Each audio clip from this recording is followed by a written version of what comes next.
Урматтуу мусулман бир туугандарым, азыр биз саат канча болду?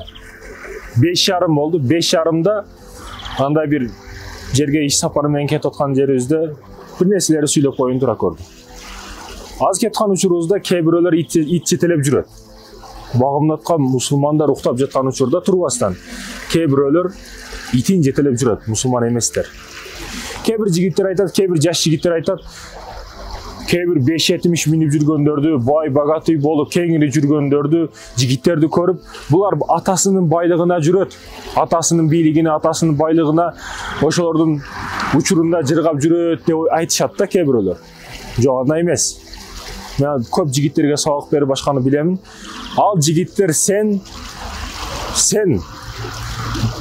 багымдатка дагы турбастан уктап жаткан учуруңда ал жигиттер ыстык суукка карабастан тахажжуттун учурунда барып контейнерин ачып ошол жерде суу ыстык эсен турат ошол жерде.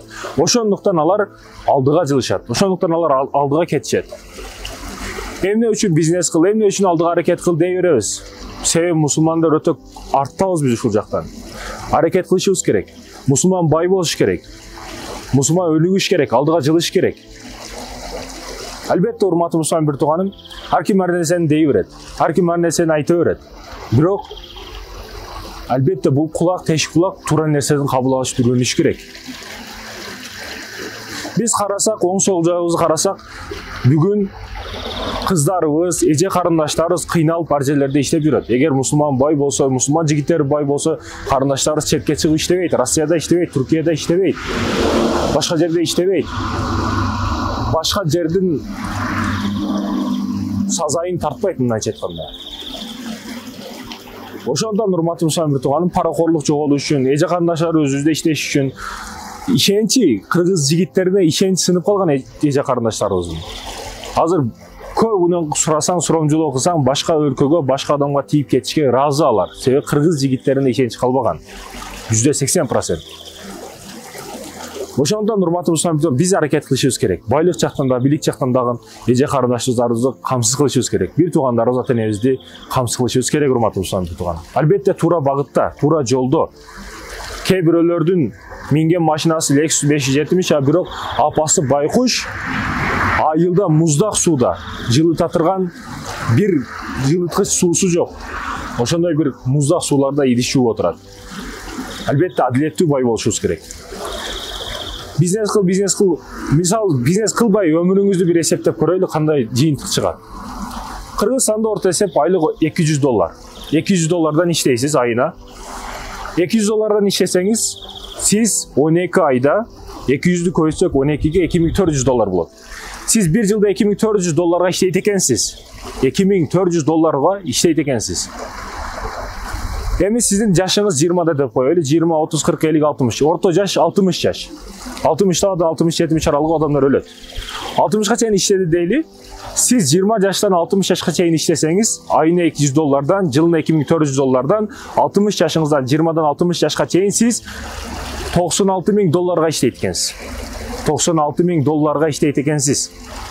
Кыргыз пулга 7.208 миллионго жетпеген акча.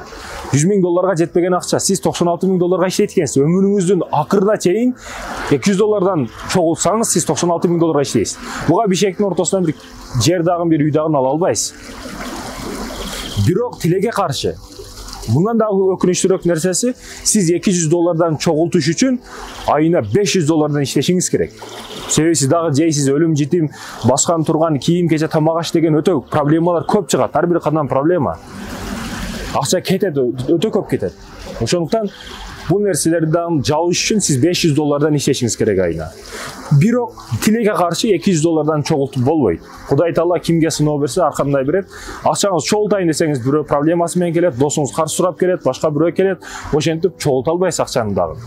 Айлыкка иштегенде айлыгыңыз ала электе айлыгыңызды сарптай турган жер, места, орун даярдалып калат, айлыгыңыз ала эле. Мына айлыгыңыздын айлык менен жашасаңыз, бизнес кылбай, ушул жашоо боло берет мага деп жашай турган болсоңуз, сиздин өмүрүңүздүн жыйынтыгы ушинтип эле чыгып калды. Жөнөкөй мисалы эми теспис чыгарасыз. Жөнөкөй споналарганды теспис чыгарып жатасыз. Аны сатышты баштадыңыз сиз бир кол менен өзүңүз 300 сомдук пайда кылып атасыз. Бишкекте 7000 магазин бар. Аларга жалынып чыктыңыз, 300 магазин кабыл кылды. 300 магазин бир күндө 300 сомдон пайда кылып берсе сизге 300'ді 300'ге көбөйтсөңүз 90 000 сом. 90 000 сом пайда кылат экен бир күндө сизге. Мына бизнестин пайдасы. Сиз жеке колуңуз менен саткан жоксуз. Адамдардын колдорун иштеттиңиз. Көп кол менен сатып атасыз. Мына бизнес кылыштын пайдасы, урматтуу мусулман тууган. Роберт Кийосакинин бардык китептерин окуп чыксаңыз, Роберт Кийосаки бир эле сөздү айткысы келет. Актив жана пассив. Пайда зыян деген эле маселени айткысы келет да. Пайда зыян дегени жөнөкөй түшүндүрүп айтсам, актив пассив дегенди мисалы үчүн сиз кыйналган учурда, акча жок учурда, кыйынчылык учурда бир магазинге киресиз, бир буханканы, бир каймакты аласыз, жеп жүрө бересиз. Күндөр өтүп акча кичине түшүп калды, бир жерден бизнестин акча түшүп калды. Каймакта аласыз, нанда аласыз, ага кошуп пепси менен бир мороженаны да кошуп аласыз.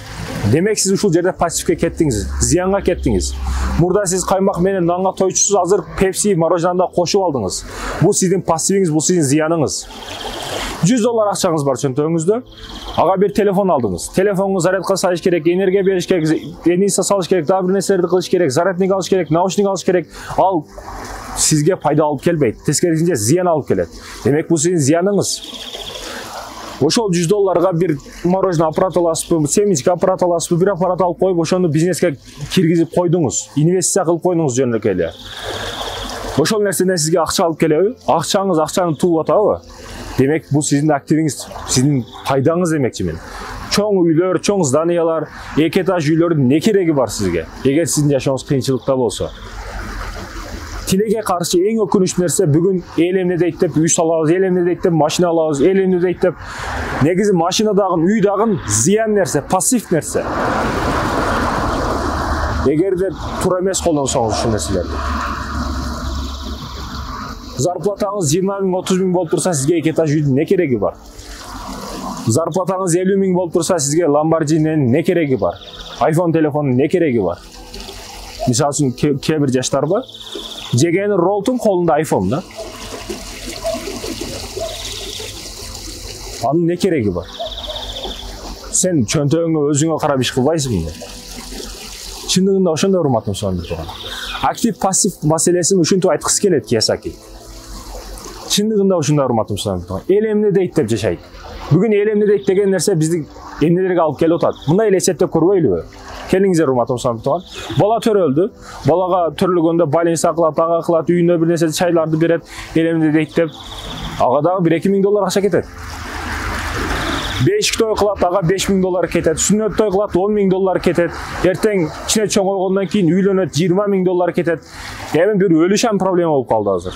Өлүш дагы кыйын болуп калды. Өлүш үчүн акча чогултуш керек болуп калды азыр. Өлгөндө марекеге уйсой, койсой, малсой, 40-тык кыл, 20-лык кыл, дагы бир нерселерди кыл. Адам өлүш үчүн акча чогултуш керек болуп калды азыр. Өлгөнүгө дагы бир $5 000 кетип атат. Мындай эсептеп көрсөк, эл эмне дейт деген сөз эле бизди $50 000 түшүрүп коюп атат. Урматтуу мусулман, ойлонушубуз керек. Жөн эле абага пешене терлеген, чеке терлеп тапкан акчабызды абага сарптай беребизби биз? Биз өзүбүздүн акчабызды туура жага колдоно албаган биз тоокпуз, биз эшекпизби биз? Биз адамбыз го, мусулманбыз го. Бүгүн эң чоң проблемалардын бири ушул жакты туура түшүнбөйт көбү. Биринчи акча жактан эркиндикке чыгып алыш керек. Ресторан бизнеси болсун, каалаган бизнести кылып, акча жактан эркин болуп алсаңыз, сиз каалаган ишиңизди кыла бересиз, ажылыкка баласыз, каалаган жериңизге эс алганы барасыз, каалаган жакшы иштериңизди кыласыз. Сизде себеп акча агымы бар, ар дайым бир жерден пайда келип турат сизге. Ошондуктан бизнес проектиңизди түзүңүз, аракет кылыңыз. Өзүңүз үчүн эмес, дин үчүн, мекен үчүн, эл жер үчүн, айлан чөйрөңүздү караңыз. Канчалаган муктаждар бар.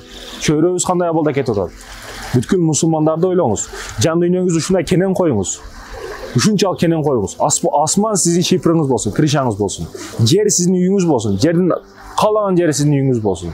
Ошончолук жан дүйнөнү кенен коюш керек. Ар бир адам бир тууганыңыздай мамиле кылыңыз. Ар бир агаң, ар бир эжең. Ошончолук жан дүйнө. Ар бир нерсе, от болсун, арча болсун, бардыгы жер жемиштей көрүнсүн сизге. Жан дүйнөнү ушунчалык кенен коюңуз. Урматтуу мусулман бир тууганым, Бүгүн адам баласын 3 бөлүккө бөлүп карай турган болсок, биринчи бөлүгү баш бөлүгү, экинчиси курсак, үчүнчүсү курсактан асты. Бүгүн көп адамдар акчаны акыл менен иштеш үчүн биринчи акчаны мээге сарпташ керек, акылга сарпташ керек.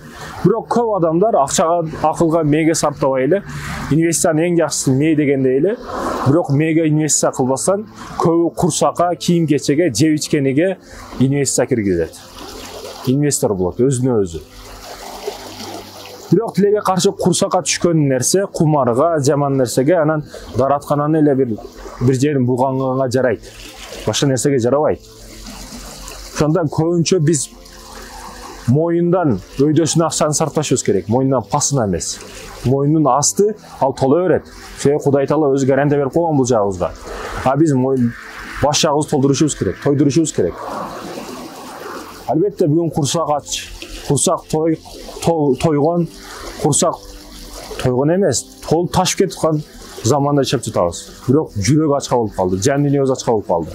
Ушуну ойлонойлу, урматтуу мусулман тууганым. Албетте бул сабактан сабак аласыздар деген үмүттөмүн. Биринчиси, урматтуу мусулман тууганым, бизнес кылышыбыз керек. Сиздин өмүрүңүздүн жыйынтыгы чыгып калды. Эгер өмүр бою иштесеңиз дагы $100,000 тегерек акча иштейт экенсиз.